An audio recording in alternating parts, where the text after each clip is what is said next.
नमस्कार। प्रारब्ध पर आप सभी का स्वागत है। मैं अवनीश। दर्शकों, प्रारब्ध के इस मंच पर हमने हमेशा ये प्रयास किया है कि अगर हम सामाजिक राजनीतिक चर्चा करें और खासतौर से अगर राजनीतिक चर्चा करें तो स्थान का विशेषज्ञ होना चाहिए, यानी जिस राज्य के बारे में बात कर रहे हैं वहां से व्यक्ति होना चाहिए, हमारे गेस्ट होने चाहिए। और अगर हम किसी विषय पर बात कर रहे हैं तो उस विषय विशेषज्ञ से हमारी बातचीत होनी चाहिए ताकि आप तक कुछ सार्थक लेके आ पाए। वरना तो एक लाइन कही गई है, बहुत आसान है बंद कमरे में वंदे मातरम कहना, तो ऐसा हो नहीं पाता साहब। सबको सब कुछ आता हो और सब कुछ आपके सामने अच्छे से परोस दिया जाए, ये संभव नहीं हो सकता। आज के हमारे गेस्ट से आपका परिचय कराने से पहले मैंने ये जो बात कही उसकी कुछ वजह है। आइए स्वागत कर लेते हैं। आज हमारे साथ हैं विकास कुमार जी। विकास जी, सबसे पहले आपका बहुत बहुत स्वागत है प्रारब्ध पर। और दर्शकों, विकास जी 20 साल यानी 2 दशक के लंबे पत्रकारिता उनका जीवन रहा है। उससे भी ऊपर वो खुद एक प्रोफेशनल हैं, इन्वेस्टर हैं और उसी के साथ साथ आर्थिक विषयों के, चाहे वो देशीय हो या अंतर्देशीय हो, वो जानकार है। बाजार के भी जानकार, क्योंकि इन्वेस्टर है, मैंने कहा। इसलिए आप समझ गए होंगे कि आज का हमारा विषय क्या है। विकास जी, हम सीधे आपको लेके चलते हैं 15 अगस्त को, अभी जो बीता है।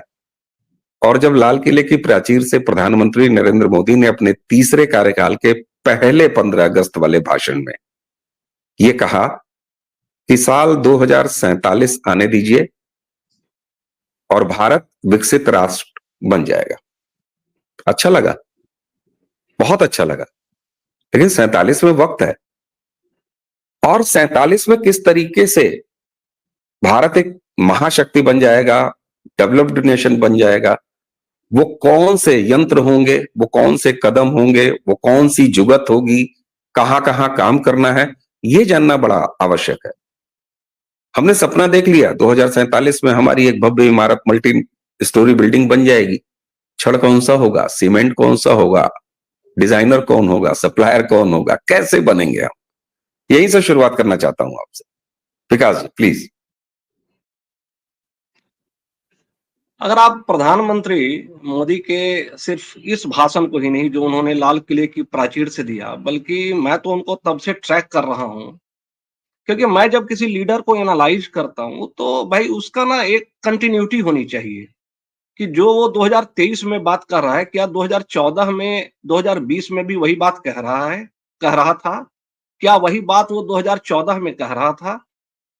तो मोदी की एक खासियत जो मैंने देखी है कि वो किसी गोल को अगर वो लेते हैं तो सिर्फ वो गोल शिलान्यास पट्टिका के लिए या सरकारी जो टारगेट्स होते हैं, जो हम देखते हैं बहुत बोरिंग से किताबें होती हैं, जो वेबसाइट्स होते हैं, उसमें होने के लिए नहीं होता है, बल्कि उसकी एक टाइमलाइन होती है। ये उनका जो ट्रेट है, जो गुजरात के मुख्यमंत्री रहते हुए भी मैंने ट्रैक किया था।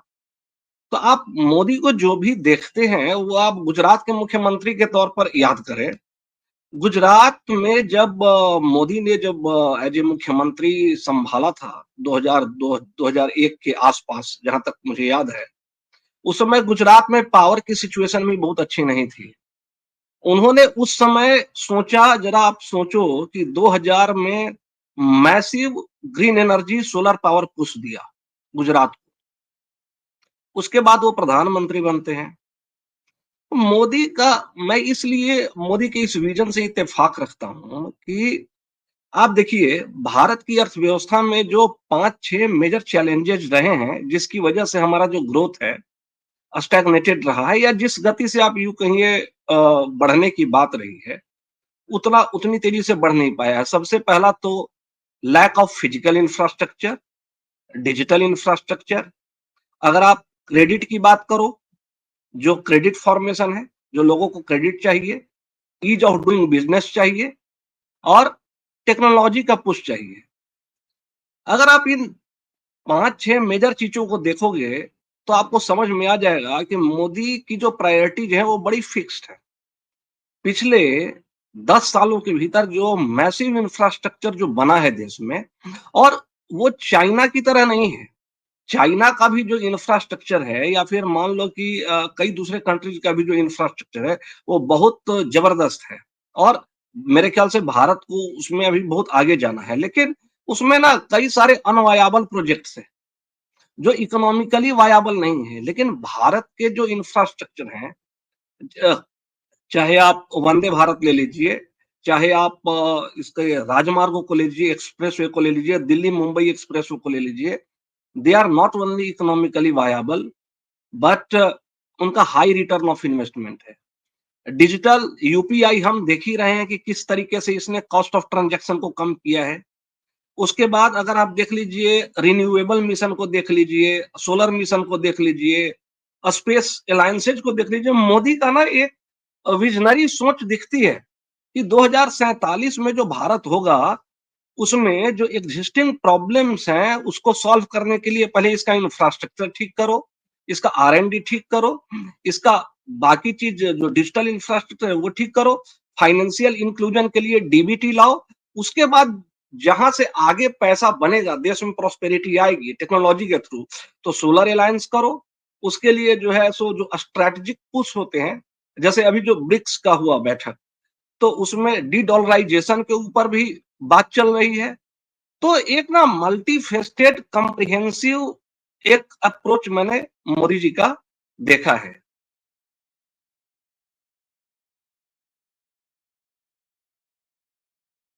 जी जी, बिल्कुल बिल्कुल। और यहाँ पर एक चीज समझ में आती है कि मोदी जी राजनीति में हो, चाहे राजनीति की बात कर रहे हो, चाहे मोदी जी सामाजिक बात कर रहे हो, चाहे सांस्कृतिक बात कर रहे हो, चाहे आर्थिक बात कर रहे हो, बड़ा लंबा प्रोजेक्शन रहता है उनका। कैलेंडर बड़ा लंबा लंबा रहता है।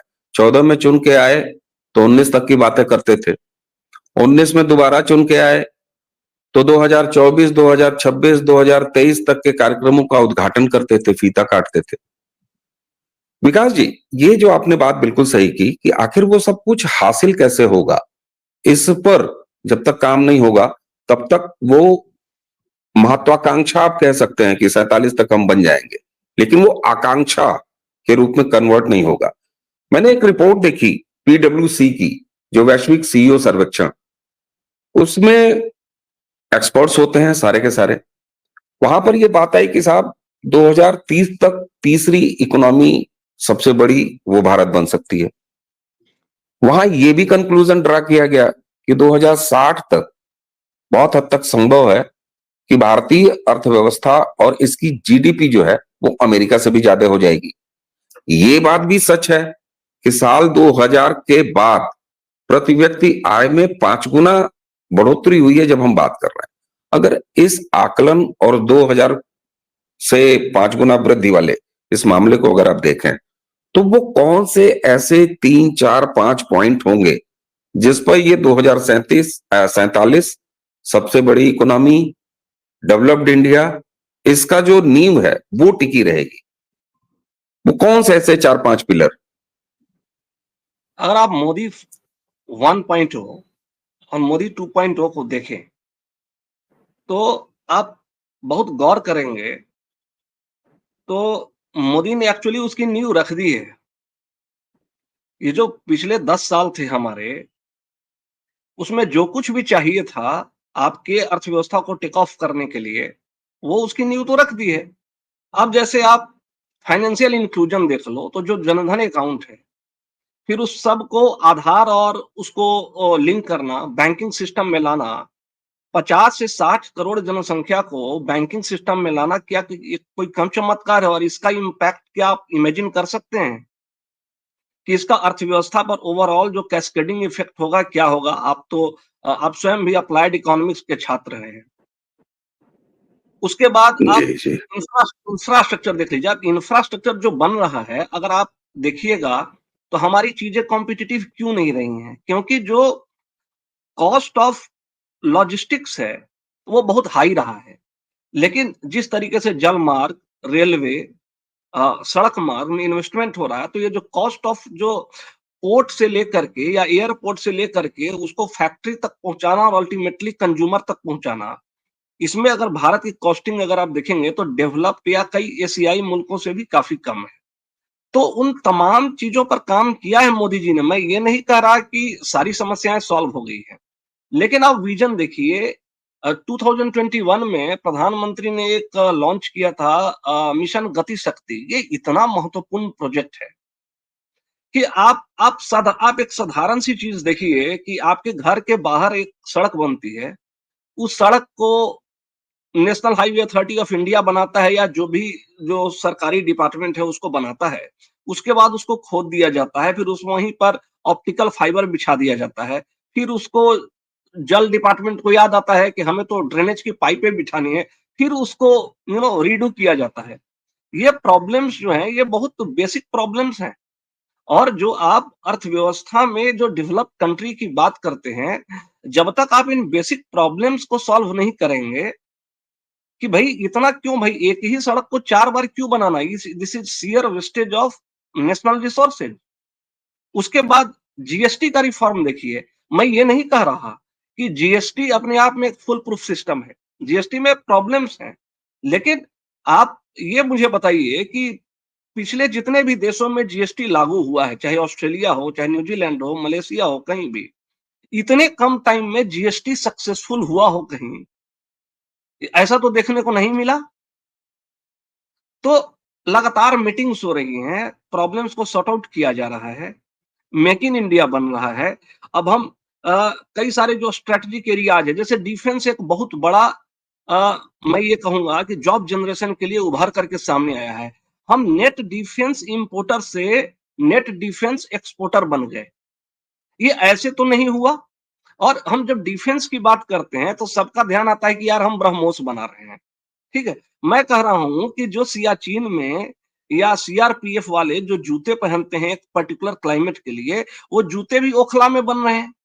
आज हाजीपुर में जो रसिया यूक्रेन की लड़ाई हो रही है वो हाजीपुर में बन रहा है, जो एक बड़ा ही जो केले के लिए जाना जाता है। तो ये ऐसे तो नहीं हो रहा है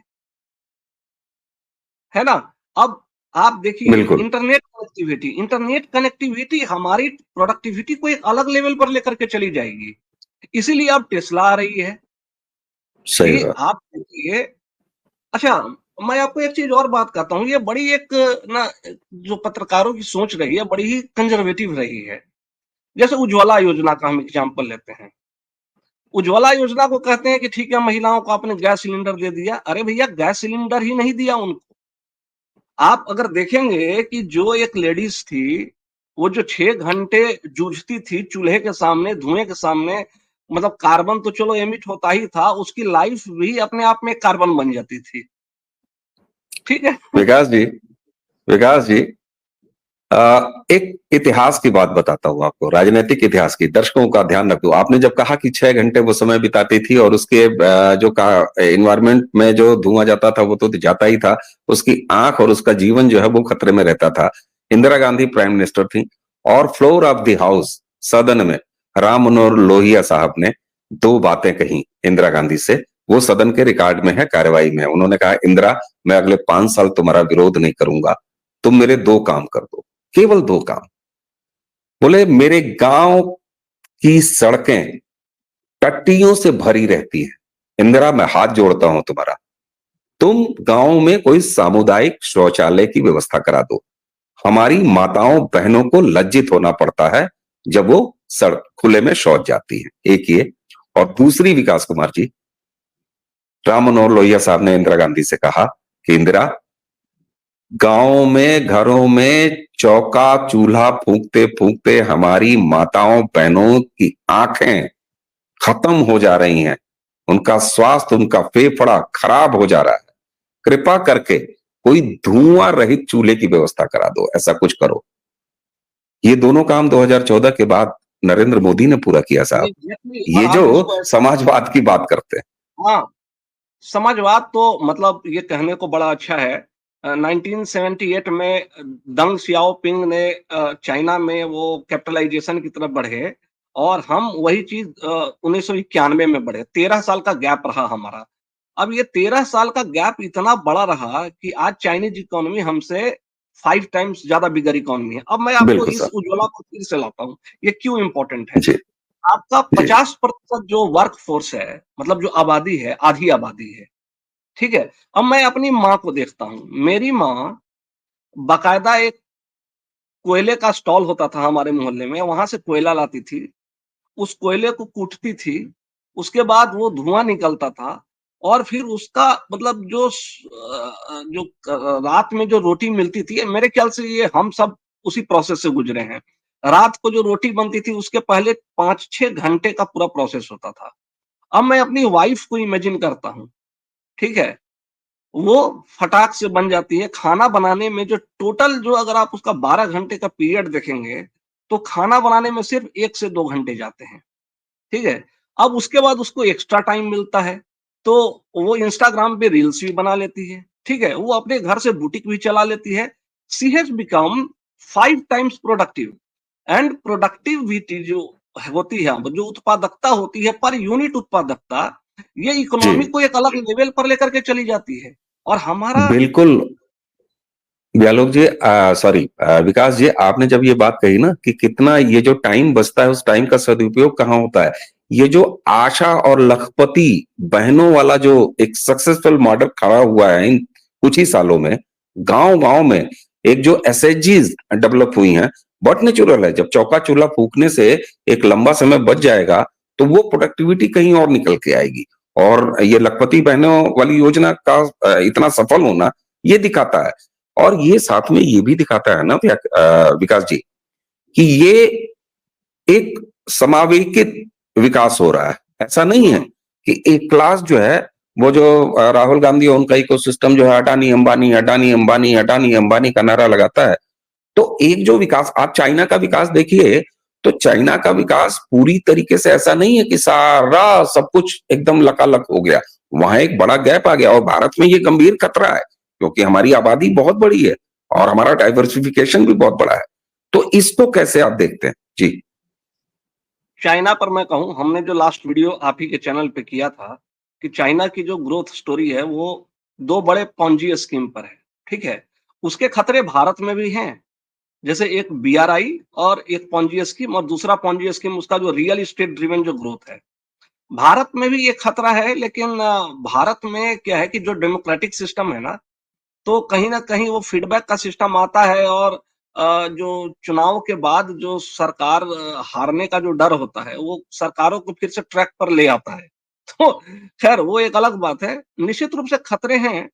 अब आप एक सिंपल चीज़ देखिए कि मैं बिहार गया था। बिहार को आम तौर पर एक बहुत ही पिछड़ा हुआ स्टेट माना अब ये है भी पिछड़ा, अगर तमाम इंडिकेटर्स पे देखें, तो अब तो यूपी वगैरह भी जो दूसरे राज्य हैं, बहुत आगे निकल गए हैं। मैंने बिहार 2003 जुलाई 26 अगस्त 2003 को मैंने बिहार छोड़ा था, पटना छोड़ा था। मेरे फादर वहाँ बीएसएनएल में एसडीओ थे। अब बीच में उतना जाना नहीं होता, तो 3-4 साल, 5 साल, या अभी मैं लेटेस्ट गया था, पटना से 10 किलोमीटर दूर एक हाईवे पर बहुत सुंदर एक रेस्टोरेंट था। लोग वहाँ पर बाकायदा जाने जाते, वहाँ म्यूजिक सिस्टम, लैंडस्केपिंग क्या शानदार बढ़िया बना हुआ था। और मैंने पूछा कि भई इसका बिज़नेस मॉडल कैसे है? ये 20 किलोमीटर दूर चल रहा है, और ऐसे मैंने कई रेस्टोरेंट देखे हैं, क्योंकि इंडस्ट्रियलाइज़ेशन हो रहा है ना? शहर एक्सपैंड कर रहा है, बड़े-बड़े प्रोजेक्ट्स आ रहे हैं, और वहाँ पर भी अब जैसे इंडस्ट्रीज़ आ रही हैं। एक तो लेवल ये है कि जो छोटे-छोटे एंटरप्रेन्योर्स हैं, वो पैसा लगा रहे हैं, और एक बिल्कुल, उनका ग्रोथ हो रहा है, ठीक है? जैसे मान लो कि फॉर एग्ज़ाम्पल कई औरतें सोसाइटी में भी होती हैं, आपके लखनऊ में भी ऑफ़ कोर्स होंगी, जो ठीक है, मतलब घर में हाउसवाइफ़ भी है, लेकिन साथ में टिफ़िन का भी काम कर रही हैं, ठीक है? वो पैसे उनको आ जा रहे हैं यूपीआई के थ्रू, ठीक है? अब उनको जैसे अगर सामान मँगवाना है, तो जयपुर से हम सोर्स कर लेते हैं। ये जो जो स्पीड है ना, स्पीड, स्केल, उससे पूरा फ़ॉर्म होता है इकोनॉमीज़ ऑफ स्केल, है ना? बिल्कुल, ये पूरा उसका एक जो इफ़ेक्ट आता है, वो आप सोच नहीं सकते। और एक रूल है इकोनॉमिक्स में, पावर ऑफ 72, आपने ज़रूर सुना होगा कंपाउंडिंग, कि आप जो ग्रोथ रेट है, उसको आप 72 से डिवाइड कर दीजिए, 72 को डिवाइड कर दीजिए, तो उतने समय में आपकी जो अर्थव्यवस्था है या जो आपका कैपिटल साइज है वो डबल हो जाएगा। तो ठीक बात। भारत ट्रेडिशनली 6 टू 7% के रेट से ग्रो करता रहा है, तो यानी 10 साल उसको लगे 4 ट्रिलियन डॉलर सपोज करो इकोनॉमी बनने में 60-70 साल, है ना? अब अगर इस ग्रोथ रेट को हम मेंटेन करते हैं तो अगले 10 साल में, ठीक है, हम इस पर डिबेट कर सकते हैं कि 9% के रेट से बढ़ेगा कि 8% के रेट से बढ़ेगा। हाँ, सही है। लेकिन ठीक है। अगर मान लो इसको अगर यहाँ से 10 ट्रिलियन डॉलर होना है, ठीक है, तो आप डिवाइड कर दो 8 से, 9 इयर्स में अगले 10 ट्रिलियन डॉलर हो जाएगा। और हो अगर जाएँगे आप, हमने बिल्कुल। हो जाएँगे ना, तो क्योंकि कैपिटल बेस बड़ा है आपका, जो साइज़ ऑफ इकोनॉमी है वो बड़ी है। अच्छा, बिल्कुल। दूसरा जो एक बहुत बड़ा है कि छोटे यूनिट लेवल पर तो उज्ज्वला योजना है। दूसरी तरफ मैं उस आदमी की दाद देता हूँ कि वो जो फ्यूचरिस्टिक चीज़ें हैं, जैसे इंटरनेशनल सोलर अलायंस, ये बहुत बड़ी ये बात है, बहुत बड़ी। अगले अगले 10-20 सालों का मैं ऑनेस्टली बता रहा हूँ, ये ओपेक बनेगा। डी-डॉलराइजेशन जो ब्रिक्स करेंसी आ रही है, यानी जो चाइना सेंट्रिक जो हेजीमोनी है, उसको भी तोड़ने की कोशिश हो रही है। भारत एक ग्लोबल साउथ की आवाज बन रहा है और ये जो एक बड़ा मिथ इन फैला के रखा है ना गोरों ने कि हम ही जो इनोवेशन होगा हम ही देंगे, ऐसा नहीं होगा जी। 6G के अंदर मेरा खुद जो मेरा भतीजा है, अपना भतीजा है जो 6G टेक्नोलॉजी बन रही है आईआईटी चेन्नई में, उसमें काम कर रहा है और उसका कहना है कि हम दुनिया में सबसे पहले 6G देंगे। ये फैक्ट है। देखो 2G में हम पिछड़ बिल्कुल। गए, 3G में पिछड़ गए, एक वो हो गया। ये दूसरा, हाँ, जी, विकास जी, ये बताता है कॉम्प्रिहेंसिव अप्रोच। एक तरफ आप खुले में शौच न हो इसकी व्यवस्था कर रहे हो, उज्ज्वला जैसी योजनाएं ले आ रहे हो जिससे ग्रामीण जीवन और महिलाओं का जीवन सुधरेगा। एक जो ईज ऑफ लिविंग आएगी, ईज ऑफ वर्किंग तो आती है, ईज ऑफ बिजनेस तो आता है, ईज ऑफ लिविंग भी तो चाहिए। सब कुछ रहने के बाद रात भर नींद नहीं आती है, फेफड़ा सड़ा जा रहा है, तो फिर आप देश में खुश कैसे रहोगे? वो जो हैप्पी इंडेक्स वाली बात करते हैं हमारे वामपंथी मित्र। अच्छा, विकास जी, अब एक चीज बड़ा महत्वपूर्ण होता है। सब लोग कहते हैं ईज ऑफ बिजनेस चाहिए, सारा कुछ चाहिए। स्पेशलाइजेशन की जब आप बात कर रहे हैं, आपने कहा कि साहब डिफेंस का मतलब सिर्फ यही नहीं है कि ब्रह्मोस बनाए। तो ये डिफेंस कॉरिडोर जो उत्तर प्रदेश या बुंदेलखंड में जो तैयार हो रहा है, वो क्या है? वहां पर सारा एक सिंगल विंडो सिस्टम की बात बार बार की जाती है, लेकिन ये भी सच है ना हमारे यहाँ कि हमारे यहाँ एक देश की सरकार है और उसके अलावा प्रदेशों की सरकार होती है, जहां से भारतीय जनता पार्टी या कहिए नरेंद्र मोदी का वो नारा निकल के आता है, स्लोगन, डबल इंजन वाली सरकार। तो ये एक फैक्ट है, क्योंकि बहुत सारे इश्यूज ऐसे होते हैं जो स्टेट गवर्नमेंट्स को हैंडल करने होते हैं, बहुत सारी चीजें ऐसी होती हैं जो सेंट्रल गवर्नमेंट इनिशिएट करता है। यहां पर एक चीज आती है कि जब तक हमारे यहाँ लाल फीताशाही, आप कितना भी सिंगल विंडो सिस्टम की बात कर लीजिए बिजनेसमैन के लिए, या लाइसेंस राज खत्म करने की बात कर लीजिए, लेकिन कहीं अगर उल्टे राजनीतिक भेद वाली सरकार आई, तो एक तो सेंट्रल और स्टेट कोऑपरेशन का लेवल कम हो जाता है। दूसरा, एक जो ट्रेडिशनली है कि हर चीज को अटका के रखना, हालांकि बहुत स्पीड आया है जिसमें जिसका जिक्र आपने किया, इस समस्या से, पहले तो ये समस्या है भी कि नहीं, कितनी बड़ी है, ये आप देखें। और दूसरा, इसको क्या अगर सही तरीके से निपट लिया गया तो ये स्पीड और ज्यादा तेज हो जाएगी, या इसको निपटना बहुत जरूरी है। ये जो पूरा एक कॉकस है, अच्छा उसमें हम्म, उनको भी शामिल कर लीजिए। वो जो पर्यावरण के नाम पर और गांव बचाओ हाँ, के नाम पर वो लाल झंडा हम्म, लेकर आ जाते हैं, ये भी। जी। हम्म, हाँ, ये तो एनजीओज का है ही। आप देखिए ना, जो वेदांता का जो कॉपर स्मेल्टिंग प्लांट था, हम कॉपर के नेट इंपोर्टर थे और उसके बाद वो बंद हुआ और फिर आप देखिए उसके बाद हम कॉपर के नेट एक्सपोर्टर से नेट इंपोर्टर हो गए। तो ये तो है ही। और मैं तो खुद एनजीओज को मैंने बड़ा क्लोजली देखा है, नाम नहीं लूंगा कि, और जैसे-जैसे मैं उनको जानता गया, मेरी उनको लेकर के जो नफ़रत है और जो मेरा सस्पिशन है, जो डाउट है, वो बहुत बढ़ता गया है। उस पर हम एक अलग हम पूरा प्रोग्राम ही कर सकते हैं कि वो क्या है। तो उसमें भी देखिए आप एफसीआरए का लगा करके कई सारे एनजीओज को बैन तो किया ही है। हाँ, अब लाल फीताशाही तो निश्चित रूप से एक प्रॉब्लम है। तो ये जो गति शक्ति वाला जो प्रोजेक्ट है ना कि भाई जितने भी डिपार्टमेंट्स हैं गवर्नमेंट के, वो एक पोर्टल पर हों और कनेक्टेड हों, पहला ये। दूसरा आप देखिए पिछले 70 सालों में ये जो लाल फीताशाही की जो सबसे बड़ी जो मतलब बॉटलनेक है वो बिकॉज ऑफ ब्यूरोक्रेसी है। इनका जो एटीट्यूड है ना, इनका एटीट्यूड सुधर नहीं रहा है। ये जो स्टील फ्रेम कहा था अ, वल्लभ भाई पटेल ने, तो आज भी ये स्टील का ही है। ये स्टील ऐसा है ना कि ये मूव ही नहीं करता है। और अभी गडकरी ने भी कहा कि जो न्यूटन्स लॉ ऑफ जो ग्रेविटेशन है, उसको ये डिफाई करता है। मतलब जितना वेट ज्यादा होगा, गति फाइलों की उतनी ही ज्यादा होगी। तो ये तो है, इसमें अब चेंज करने के लिए आप देखिए ना, पिछले 10 सालों के भीतर कितने सीनियर ब्यूरोक्रेट्स जबरिया या तो रिटायर किए गए हैं, या ठीक बात। आपको जो इनको फोर्स किया गया है। तो चेंज तो आया है। पहले एक एक चेंज ऐसे बताता हूँ कि पहले सेंट्रल का कैडर लेने के लिए जो राज्य के जो स्टेट लेवल के जो ऑफिसर्स होते थे, एक होड़ लगी रहती थी, क्योंकि कुछ काम नहीं होता था। मजा लेते थे आराम से, ल्यूटियंस में बंगला लेकर डेपुटेशन पे के। हाँ, डेपुटेशन डेपुटेशन पे पे जाओ, जाने का आनंद ही कुछ और था साहब। ये है। हाँ, हाँ। और आज की स्थिति में कोई सेंटर में नहीं आना चाहता। ठीक है?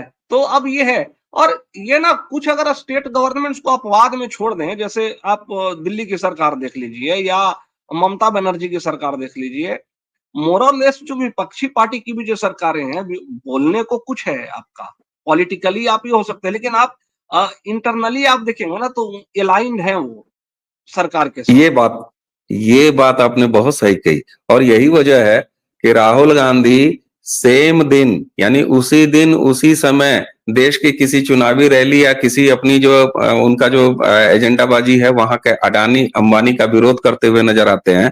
और उधर पता चला राजस्थान या किसी और प्रदेश में अडानी के साथ इन्वेस्टमेंट पेपर साइन करते मिलती है उन्हीं इंडी गठबंधन की सरकार। बाकी तो तो देखिए ना, ये हाँ, तेलंगाना की सरकार में 100 करोड़ का चुनावी बॉन्ड अब अडानी ने दिया है।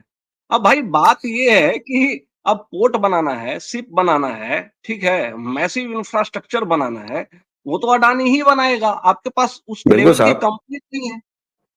और यही जिक्र कर दूं विकास जी, मुंद्रा डाक जो है, मुंद्रा पोर्ट जो है, वो भारत का पहला ऐसा पोर्ट है। और बहुत सारे भारतीयों को इसमें ये नहीं होनी चाहिए कि साहब हमें हमारी हार या हमारी कमी हम अस्वीकार करें, लेकिन बहुत सारे ऐसे बड़े जो शिप्स हैं, जो मालवाहक विमान है, वो आ ही नहीं पाते थे क्योंकि हमारे पास उस लेवल के जो है वो कोई पोर्ट नहीं था। और मुंद्रा उसको फैसिलिटेट कर रहा है। निश्चित रूप से एयरपोर्ट लॉजिस्टिक की बात आपने की, एक बड़े सम्यक विकास के लिए अगर हम काम करेंगे, लंबी योजनाएं होंगी, तभी जो आकांक्षाएं बड़ी लंबी हैं, 2047 तक आपको बड़ा बन जाना है, तो वो एक दिखाई दे रहा है। विकास जी, आपके साथ बात करते हुए मुझे नहीं लग रहा कि कहाँ रुकूं, लेकिन दर्शकों को भी हम चाहेंगे कि एक छोटे छोटे छोटे छोटे कैप्सूल, कम से कम भारतीय अर्थव्यवस्था, और अर्थव्यवस्था दर्शकों आपको पता है, एक हम लोगों को मैनेजमेंट में पढ़ाया जाता था, तो एक हमारे टीचर आते थे, वो सबसे पहले दिन आए तो उन्होंने एक शेर सुनाया। उन्होंने कहा कि दो और दो का जोड़ हमेशा चार कहाँ पे होता है। दो और दो का जोड़ हमेशा चार कहाँ पे होता है, सोच समझ वालों को थोड़ी नादानी दे मौला। पांच भी हो सकता है और 22 भी हो सकता है, लेकिन वो कैसे हो सकता है? इसलिए अर्थ पर जब हम बात करेंगे तो नारों से अर्थ का मामला संभव नहीं होता। इसलिए विकास जी, आज की चर्चा हम चाहेंगे कि यहीं कंक्लूड करें। आपका अगर कुछ लास्ट कंक्लूडिंग रिमार्क। अगर आप पर्सनली मेरी बात कहेंगे, तो चूँकि मैं भी एक जर्नलिस्ट रहा हूँ और जो सैलरी कम सैलरी, सैलरी बढ़ाना, और मैंने एक लोअर मिडिल क्लास से एक कंफर्टेबली जो मीडियम लेवल जो मिडिल क्लास की जर्नी तय की है, हमने और हमारे ठीक परिवार है। ने, ठीक है? तो मैं बहुत ऑप्टिमिस्टिक हूँ। अगले 10 साल में मुझे लगता है कि $1 ट्रिलियन की इकोनॉमी बनने में सर हमें लग गए 60 साल। उसके बाद जो $2 ट्रिलियन, मतलब $3 ट्रिलियन, यानी जितना वेल्थ आप ऐसे सोचिए, जितना पैसा आपने 60 साल में कमाया, उतना उससे 3 गुना ज्यादा पैसा आपने अगले 10 साल में कमाया, है ना? कमाया अब बिल्कुल। अब जितना पैसा अब तक 70 साल में कमाया, जिनको लगता है कि अब भारत में स्टॉक मार्केट बहुत बढ़ गया है, सर मैंने 2000 पर सेंसेक्स देखा है। बिल्कुल और बिल्कुल। मैं आपको प्रेडिक्शन कर रहा हूं कि अगले साल तक हमारा जो निफ्टी है वो 32,000 33,000 होगा। एक टाइम आएगा 10 साल में कि हमारी निफ्टी भी 1 लाख होगी और सेंसेक्स हो सकता है कि 5 लाख चला जाए, 3 लाख चला जाए, है ना? अलग-अलग बिल्कुल सेक्टर्स में विकास जी। क्या हो रहा है, मैसिव काम हो रहा है। हम बात कर सकते हैं इस बिल्कुल पर सर। आगे।